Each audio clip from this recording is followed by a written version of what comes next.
Most of us, if not all of us, have been are gathered here today because of a personal tragedy. Most of us have been affected very deeply by this prescription drug abuse epidemic. That includes, of course, heroin, as people move so often to heroin from a prescription painkiller addiction. Opioids in particular, of course, have had a devastating impact on our families, friends, and whole communities across North America. We have some Canadians here today.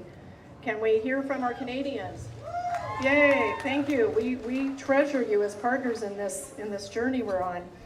I myself, as you've just heard a little bit from Judy, lost my 21-year-old beautiful son, Joey Rovero, 5 years ago, almost 6 years ago now, to an accidental overdose while he was away at college. And you know, that's one thing we just really got to focus on, I think, is what's happening on our college campuses. People don't come back all the time, and my son was one of them.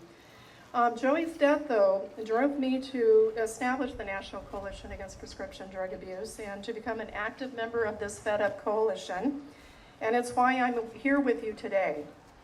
I'm just as fed up as you are about this national crisis that's killing those we cherish. And I've always said this, you know, one person can make a difference, all of us can make a bigger difference, and we need to continue this effort.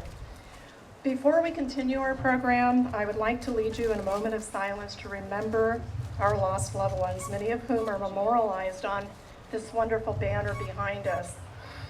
As we reflect back on their lives in this moment of silence, let's acknowledge those who struggle daily with their disease of addiction and recognize that they did their best to manage it, even though they didn't make it through that struggle.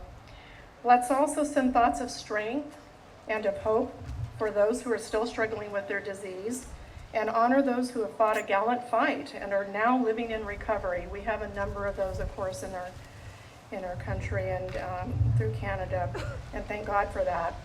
Most of all, let's simply remember those we've lost and reflect on the time we did have with them, even though it was much shorter than it should have been. So after our moment of silence, and we'll go about 30 seconds, that'll probably seem like a long time, but you know, I want to have you have an opportunity to do those things I mentioned. We're going to have Elizabeth Edwards come back up here and sing her beautiful music. She's going to sing Amazing Grace, and please do feel free to join in with that song. So let's begin now with that moment.